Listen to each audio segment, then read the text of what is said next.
Ini yang kita akan bincangkan berkenaan dengan trikotilomania bersama dengan Dr. Muhammad Atman Muhammad Sarif yang merupakan Ketua Pegawai Perubatan Mega Klinik Zahran. Assalamualaikum Doktor. Waalaikumsalam. Sihat? Alhamdulillah sihat. Alhamdulillah, saya tengok rambut doktor tebal, kening doktor pun lebat, maksudnya tak ada masalah trikotilomania. InsyaAllah tak ada. Tak ada.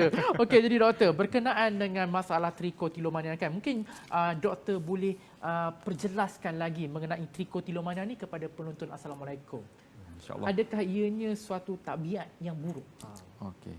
Pertama sekali, Assalamualaikum warahmatullahi wabarakatuh. Terima kasih kerana mengundang saya lah pada pagi ni. Yalah, kalau kita sekarang ni tengah PKP jadi mulalah akan timbul rasa stres, tekanan tertentu lah. Yalah, dah biasa keluar jalan-jalan sampai masa 2 minggu ni tak boleh nak keluar dah. Besok dah masuk hari ke-14. Okey, jadi trikotilomania ni sebenarnya kalau sekali dengar macam pelik nama dia. Tapi dia sebenarnya adalah sejenis gangguan psikologi yang agak banyak kenal. Okey. Trikotilomania, senang dia pendek kita panggil trick. Okay. Panggil trick saja. Trick saja Okey, trick ni satu, yang pertama dari segi maksud dia adalah sejenis gangguan psikologi. Okey, yang kedua gangguan psikologi tentang apa? Dia adalah satu jenis body focus repetitive disorder. Maknanya dia fokus pada satu bahagian tubuh. Ada dua yang paling common, iaitu kita menarik rambut. Rambut ni tak kiralah rambut di kepala, tetapi dia boleh juga macam yang sebut tadi di kening dan juga bulu mata pun ada. Oh, bulu mata pun ada? Ya, betul.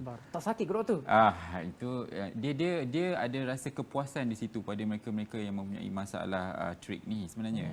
Jadi sebab tu kita panggil dia sebagai satu gangguan psikologi. Untuk kita yang normal, sepatutnya apabila kita tarik rambut, kita akan rasa sakit dan kita akan berhenti. Betul. Tapi untuk trick ni, mereka rasa seronok. Dia tak boleh menahan tau. Dia rasa nak cabut sangat. Kalau dah cabut sekali tu, dia rasa puas. Bila dah rasa puas, dan dia akan ulang lagi. Ulang lagi tanpa sedari. Jadi apa yang saya sebutkan tadi adalah kriteria dia lah sebenarnya. Jadi dan malangnya dia kebanyakannya berlaku kepada wanita. Oh, kepada wanita? Ya. Lebih kurang 1 hingga 2% dewasa. Dan waktu terawal terjadinya trick ni adalah pada usia remaja sebenarnya, iaitu lebih kurang usia 9 hingga 15 tahun. Oh, 9 hingga 15 tapi tahun. peak dia tu umur 12 hingga 13 tahun. Jadi trick ni ramai sebenarnya, sebab saya masih ingat dulu waktu saya di sekolah, saya masa tu mungkin saya tak tahulah. Saya pernah dengar kawan saya cakap dengan saya, dia kata aku kalau tengah study, dia kata mesti nak tarik rambut. Tapi yalah, time study kan kita tak stres. Mungkin waktu tu nak exam kan.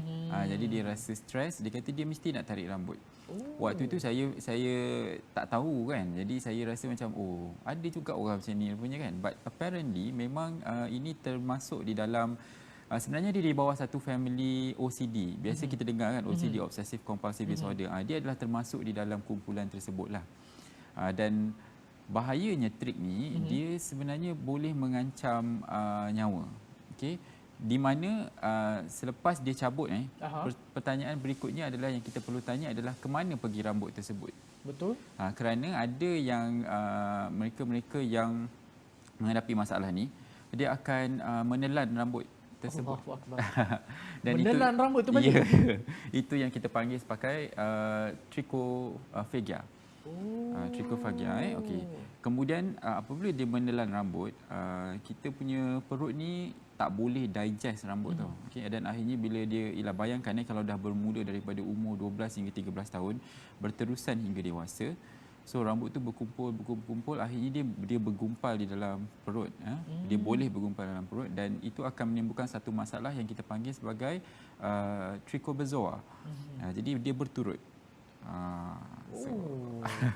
Saya ni baru saya tahu boleh membawa maut yang masalahnya kan. Betul. Jadi doktor nak tanya juga berkenaan dengan trikotilomania ni. Tadi doktor kata dia merupakan gangguan psikologi kan. Jadi apabila mereka menarik rambut ataupun bulu kening ataupun bulu mata, adakah mereka di bawah pengaruh sedar ataupun tidak? Tak. Sebenarnya kebanyakannya mereka tidak sedar. Walaupun pada akhirnya salah satu simptom dia, dia akan sentiasa mencuba untuk berhenti. Tetapi kebanyakannya adalah mereka ini tidak menyedari habit tersebutlah. Dia akan cabut the most common sekali dekat atas kepala, betul-betul dekat Betul-betul kat puncak tengah je lah. kepala kita ni. Dia akan tarik sikit-sikit, dia gulung rambut dia, macam itulah sifat dia. Dia tak sedar. Walaupun kadang-kadang ada kawan kat sebelah, kawan tegur, berhenti, jangan buat tu kan. Dia kata, buat apa? Dia tak sedar. Tetapi apabila dia mencapai satu tahap yang dia dah sedar rambut dia dah tak ada, ada yang memang sampai botak, permanently damage.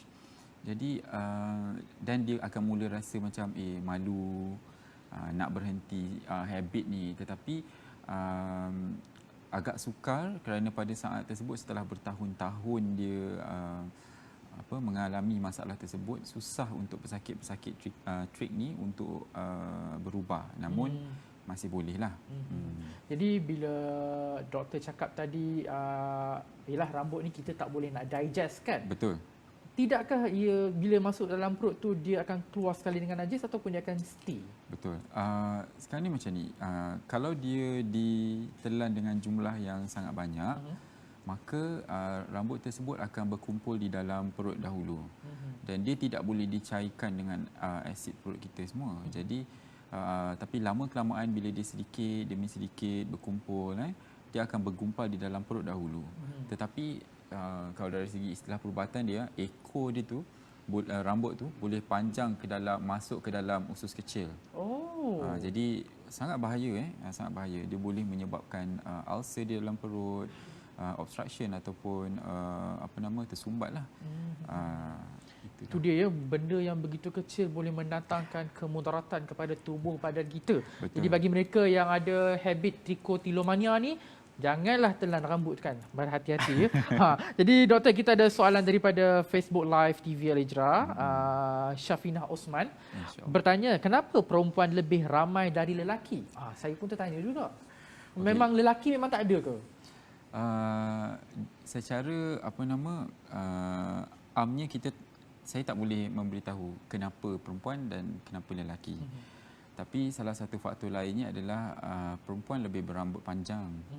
Jadi kemungkinan untuk dia menarik rambut itu adalah lebih tinggi. Satu lagi, ini perkara yang itu kemungkinan yang pernah dibincangkan, tetapi dia tidak ada spesifik kepastian kenapa perempuan itu lebih ramai daripada lelaki lah. Tetapi yang pasti kita sebutkan tadi, trik ni inducer dia ataupun penyebab punca utama dia adalah stres. Kita tertekan, kemudian kita rasa dia akan mula timbul rasa nak sangat tarik rambut tu. Kita stres. Stres tu dia tidak ada spesifik pun kata stres apa. Possible je disebabkan kerja, possible juga disebabkan oleh environment di sekeliling kita, ahli keluarga. Jadi dia tidak fokus kepada mana-mana ataupun gender. Cuma somehow bila kajian dibuat mengatakan lebih kepada wanita lah. Mungkin doktor, apa sebab perempuan ni kan dia emosi. Adakah disebabkan hormon perempuan yang banyak emosi tu menyebabkan mereka ni lebih ramai yang terkena trichotillomania ni? Okey, itu saya tak boleh nak komen. Namun apabila bercakap mengenai emosi ni, dia bukan saja emosi yang negatif. Okey. Dia boleh juga emosi yang positif. Boleh juga emosi dia positif. Apabila kita kata emosi positif dengan negatif ni, dia adalah perbincangan lain dia. Tetapi maksudnya kalau nak kata perempuan itu lebih beremosi, saya tidak pasti. Mungkin juga tidak. Namun yang pastinya adalah stres dan emosi itu sangat mempengaruhi gangguan trik ni. Jadi doktor, setakat ini statistik di Malaysia ada ke? Berapa ramai yang ada penyakit trichotillomania? Di Malaysia ada. Secara amnya dia masih sama, lebih kurang 1 hingga 2% of orang dewasa lah, keseluruhan orang dewasa. Jumlah yang sangat besar sebenarnya. Tetapi malangnya di Malaysia ni ramai yang tidak terdeteksi lah. Kadang-kadang kita ingat itu adalah keguguran rambut biasa.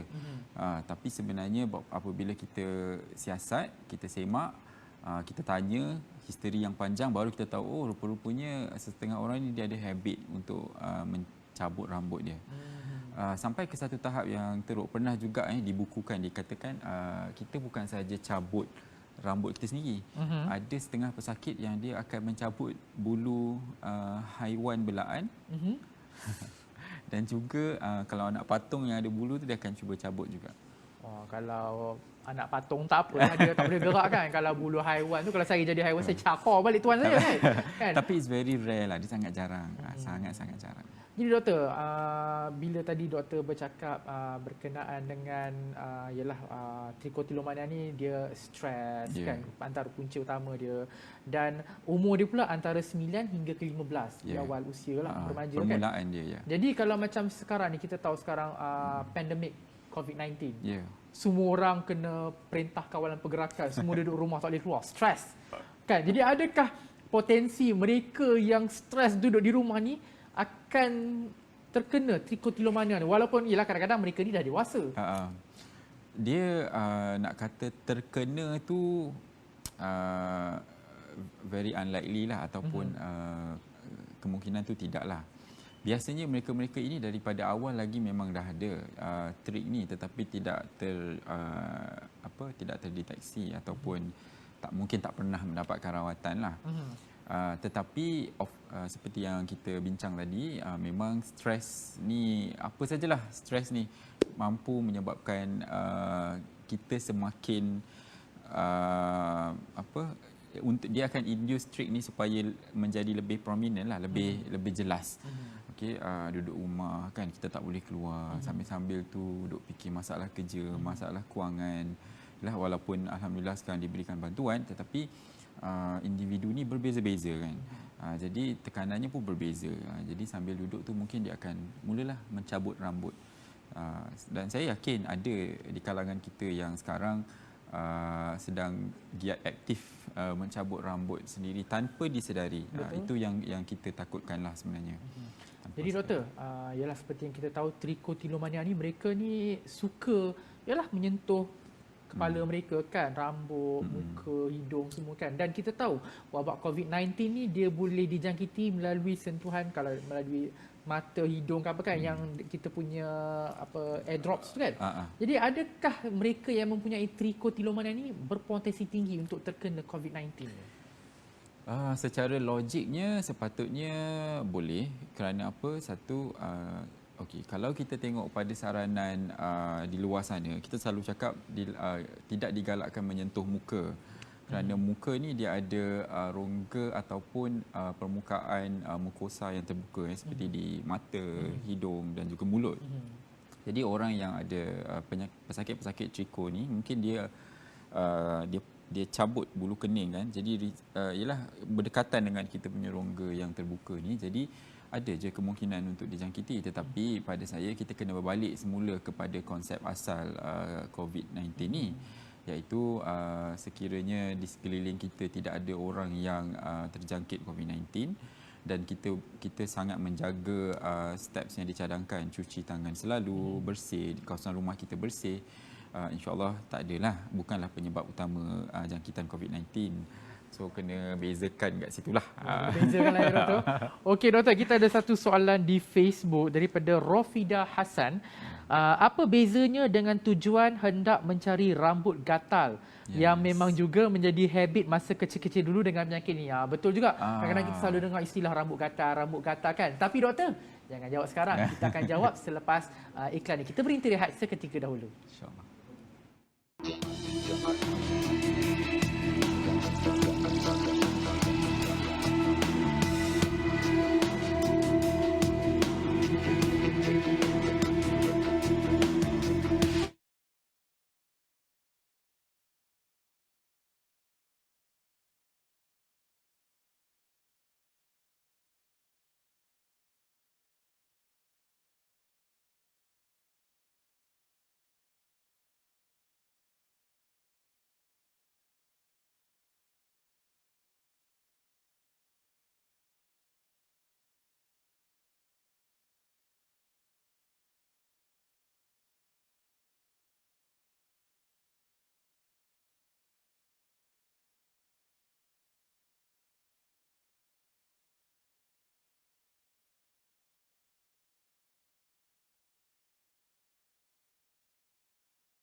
Okey, Alhamdulillah kembali lagi dalam Assalamualaikum dengan tajuk perbincangan kita mengenai trichotillomania, iaitu satu tabiat buruk mencabut rambut kepala ataupun bulu kening ataupun mana-mana rambut di atas ni kan. Ini yang kita nak bincangkan pada pagi ini. Dan ada satu soalan Facebook di TV Al-Hijrah, iaitu apa bezanya, daripada Rofidah Hasan. Apa bezanya dengan tujuan hendak mencari rambut gatal yang memang juga menjadi habit masa kecil-kecil dulu dengan penyakit ni? Biasa kan doktor kita dengar kan, selalunya kalau mereka yang dah ada anak besar-besar ni kan, ataupun ada cucu kan kadang kan, tolong tarik rambut opah ni, ada rambut gatal kan. Adakah ini penyakit trichotillomania? Okey, satu soalan yang sangat menarik. Kalau perasan tengok balik pada soalan yang ditanya tadi, dia cakap adalah habit daripada masa-masa kecil suka tarik rambut kan. Okey. Jadi kita berbalik semula pada perbincangan kita tadi. Saya dah nyatakan lah. Kebanyakannya bermula pada usia yang sangat muda, iaitu pada usia 12 hingga 13 tahun. Dia bermula daripada habit. Kita rasa ni rambut gatal ni kena cabut. Tapi sebenarnya tidak. Okey, mungkin kita akan ada rasa gatal di kulit kepala atas sebab hygiene dan sebagainya lah, ataupun disebab-sebab lain, tetapi apabila kita biarkan habit ni, dia akan jadi sesuatu yang psychologically tak betul lah. Maknanya disorder, ada satu gangguan. Sebab tu kita tidak boleh teruskan habit-habit yang tidak baik ni. Okay, sebenarnya dalam kumpulan body focus repetitive disorder ni, dia ada dua yang paling popular. Satu trick, satu lagi adalah dia panggil dermatillomania. Sama, dia suka garu kulit. Oh, dia suka garu? Kulit, dia suka cubit. Kalau ada luka, dia kopek. Kemudian dia menyebabkan luka di tempat lain and so on. Jadi sifatnya hampir sama. Sebab tu kita habit yang tidak baik ni harus ditegur. Kalau anak-anak kita nampak, tegur dan tinggalkan. Salah satu tanda-tanda awal habit yang tidak baik adalah kalau anak kecil dia suka isap ibu jari. Betul? Dan itu semua adalah karakter-karakter yang kita boleh lihat yang termasuk dalam sifat body focus repetitive disorder. Jadi kena tegur anak-anak, dan kerana saya boleh kaitkan sikitlah dengan terapi kan. Kalau kita ada trick ni, terapinya adalah macam mana kita lebih fokus macam mana untuk kita mengajar individu tersebut sendiri untuk mengubah behavior dia ataupun sifat buruk tadilah. Jadi sama seperti anak-anak, kita terapkan daripada awal. Sekiranya ada habit-habit yang kurang baik ni, kita tegur. Dan kita setiap kali dia mula tarik rambut, kita tegur, jangan bagi. Dan jangan digalakkan pula lagi. Nanti ada yang kata rambut gatal sebenarnya setahu saya lah, tidak ada istilah rambut gatal ni. Betul. Dia macam doktor sebut tadilah, mungkin sebab hygiene ke apa kan. Betul. Jadi kepada penonton di rumah, sentiasalah basuh rambut anda. Jangan biar kepam sampai seminggu tak basuh-basuh, sebab itulah gatal rambut tu kan. Jadi doktor, kita ada pun satu komen daripada Galo Anomi Zainal. Dulu saya pun beranggapan macam tu, tapi become habit sampai sekarang, pegang rambut je mesti cabut. Bukan sedikit tau, sekarang rambut saya dah botak. Perkongsian daripada Galo Anomi Zainal tadi. Tapi ini lelaki, maksudnya lelaki pun ada potensi juga lah. Ada. Walaupun saya kata lebih kepada wanita, itu dari segi epidemiologi, dari segi research yang telah dilakukanlah, kajian. Namun tidak bermaksud lelaki tak boleh. Tetap ada je. So bukti pun kita dah dengar kan, ada satu testimoni yang mengatakan dia lelaki tetapi masih mempunyai masalah yang sama.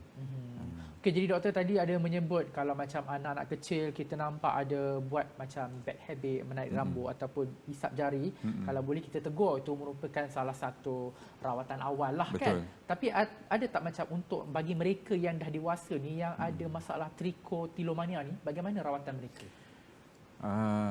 Rawatan kita bahagi kepada dua lah. Yang pertama adalah terapi, psikologi terapi. Yang kedua adalah perubatan, medical therapy. Sebaik-baiknya kita akan cuba elakkan medical therapy. Okay? Memanglah ada ubat-ubat antidepressant yang kita boleh pakai. Tetapi dia mungkin kita lebih concern atau kita lebih risau terhadap kesan sampingan ubat tersebut. Jadi sebelum kita mulakan dengan sebarang medical therapy, kita lebih menggalakkan untuk mula dengan sesi-sesi terapi. Kita ada dua jenis lah. Satu yang kita panggil habit reversal therapy, and satu lagi kita panggil sebagai cognitive behavior therapy. Tetapi kedua-dua terapi ini konsepnya adalah hampir sama, iaitu kita menggalakkan mereka yang mempunyai masalah trik ni untuk yang pertama dia kena sedar dia mempunyai masalah tersebut. Yang kedua adalah dia mempunyai keinginan untuk berubah. Okey, kebanyakan mereka ni terutama kalau kita wanita Muslim lah, kita pula bukan saya maksudnya wanita Muslim. Kalau wanita Muslim dia bertudung. Jadi mereka apabila rambut sudah mula nampak botak, jadi dia malu. So bertudung itu membantu dia untuk menghilangkan rasa malu lah. Tetapi mungkin apabila dia nak berkahwin, dia mula rasa malu dan dia mula sedar, okey, ini adalah habit yang salah. Jadi perkara pertama yang doktor akan mungkin pakar psikiatri yang akan cadangkan adalah yang pertama sekali dia kena ada rasa untuk berubah. Kemudian apabila kita kenal pasti apakah trigger dia, contohnya apa je stres yang menyebabkan seseorang pesakit itu menarik rambut, dan kita akan cuba elakkan pesakit ni untuk berhadapan ataupun kita memberi satu jalan, mencadangkan jalan terbaik untuk dia menangani stres tersebut. Dan elakkan masalah menarik rambut tadi inilah. Okey, dua-dua sama, HRT ke ataupun CBT ke sama dia punya rawatan dia lah. Kemudian sekiranya gagal, sekiranya mereka-mereka ini mempunyai masalah lain seperti obsessive compulsive disorder contohnya, dan kita akan mulakan dengan medical therapy.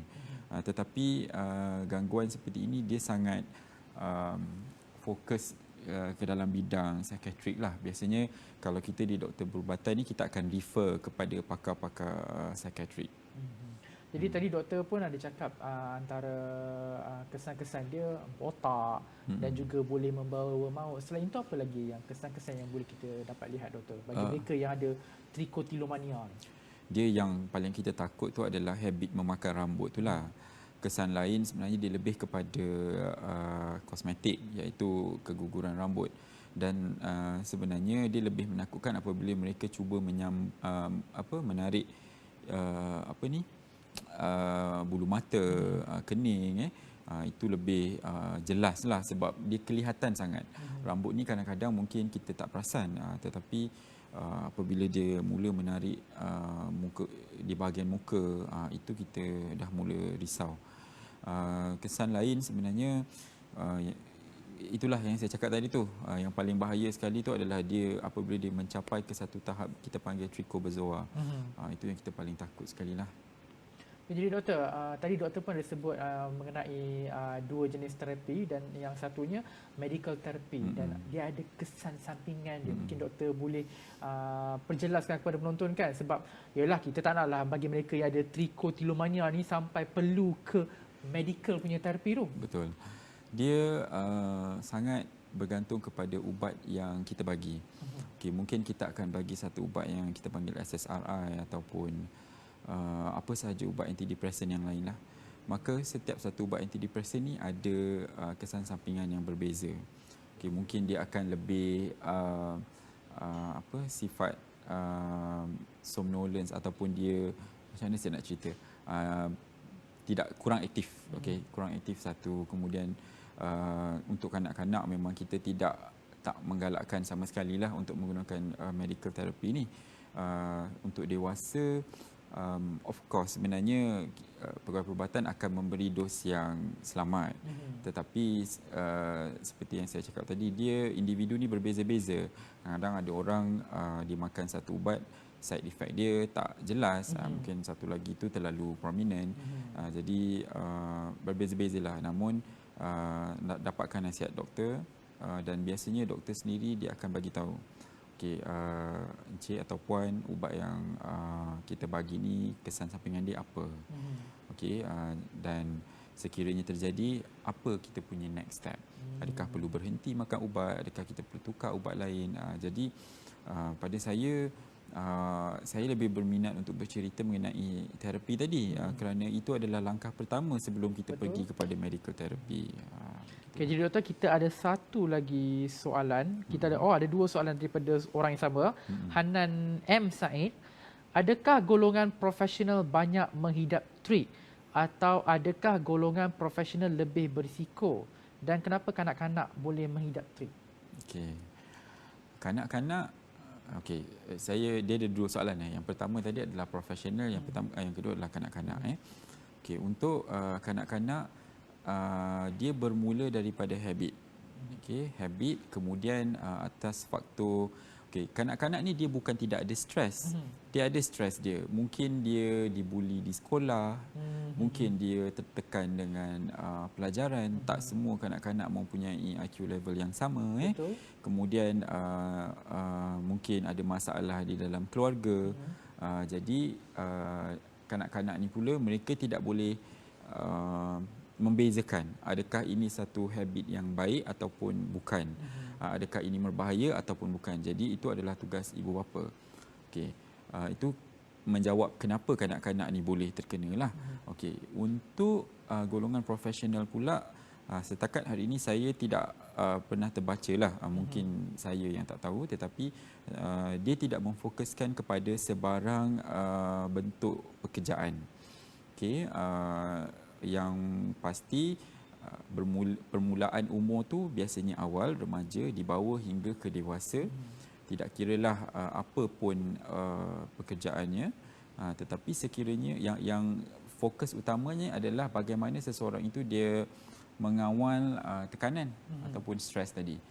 So sekiranya golongan profesional dikatakan mempunyai stres yang lebih tinggi, mungkin possible untuk kita kata risiko itu lebih tinggi kepada golongan profesional. Namun saya tidak mempunyai sebarang data yang saya pasti untuk kata berapa persen profesional compared dengan yang bukan profesional. Jadi itu jawapan daripada saya lah untuk soalan tersebut. Okey, jadi doktor, mungkin ada peranan keluarga ataupun rakan-rakan bagi membantu mereka yang ada penyakit trichotillomania ni. Macam keluarga mungkin kita tahu, okey, mereka boleh menegur anak-anak. Kalau macam kawan-kawan pula, apa peranan mereka? Okey, kawan-kawan, especially kawan rapat lah. Pertama, kita memang kena tegur. Kita ulang balik, kebanyakan mereka yang ada trik ni dia tak sedar. Dia rasa sedap. Betul. Kita mungkin tengok takut kan. Jadi kita kena tegur. Kena cakap, kena jadikan itu yang pertama kita bagi tahu okey, ini adalah habit yang tidak baik. Kemudian sekiranya kita memang nampak kesannya rambut sudah botak, nampak kening pun dah berlukis macam tadi filem tersebut, maka bawalah mereka ini untuk mendapat bantuan. Saya faham kadang-kadang perasaan malu tu menyebabkan kita rasa susah untuk ke depan dan berjumpa dengan doktor ataupun psikiatris. Tetapi itulah fungsi rakan-rakan tadi yang terdekat untuk kita tegur kawan-kawan tadi ni dan mungkin pujuk dia untuk pergi berjumpa dengan doktor. Okey, rambut ni ramai yang kata dia permanently damaged lah. Dia tak sampai ke tahap di mana rambut tersebut tidak boleh tumbuh semula. Itu kita dah lain ceritalah. Yang penting macam mana kita nak stopkan dulu masalah tersebut kan, trik tadi. Okey, kalau keluarga agak jelaslah. Mungkin kita duduk satu rumah, kita nampak setiap hari ahli keluarga kita. Anak-anak boleh ditegur daripada awal. Betul. Kalaupun sudah dewasa, adik-beradik mungkin boleh menegur dan boleh kalau susah bawa pergi jumpa mereka yang mungkin boleh membantulah, doktor dan juga pakar psikiatrik. Jadi itu dia antara kata-kata doktor mengenai peranan keluarga dan juga rakan-rakan dalam menghadapi mereka yang ada penyakit trichotillomania ni kan. Jadi kepada rakan-rakan, tegurlah rakan-rakan anda yang lain kalau nampak kan suka sangat tarik rambut tu kan, jangan kita pun sama, sedap ke tarik rambut, kita pun nak try juga. Jangan. Dan kita kena didik semua masyarakat Malaysia bahawa trichotillomania ni merupakan satu gangguan psikologi Dia bukan sekadar bad habit je, dia merupakan gangguan psikologi dan boleh membawa kepada maut. Jadi doktor, kita nak ucapkan jutaan terima kasihlah kepada doktor kerana sudi berkongsi dengan penonton. Assalamualaikum, antara simptom, kaedah rawatan berkenaan dengan trichotillomania ni. Jadi saya nak seru kepada masyarakat Malaysia supaya ambil tahu, ambil cakna pasal trichotillomania ni, kerana macam doktor sebut tadi, dia boleh membawa kemudaratan dan paling penting dia boleh membunuh. Dan juga terima kasih kepada penonton-penonton Facebook Live yang telah bertanyakan pelbagai soalan. Jadi saya nak tutup segmen ini sebab lepas ni kita ada segmen lain pula. Jadi jangan ke mana, kembali lagi dalam Assalamualaikum selepas ini.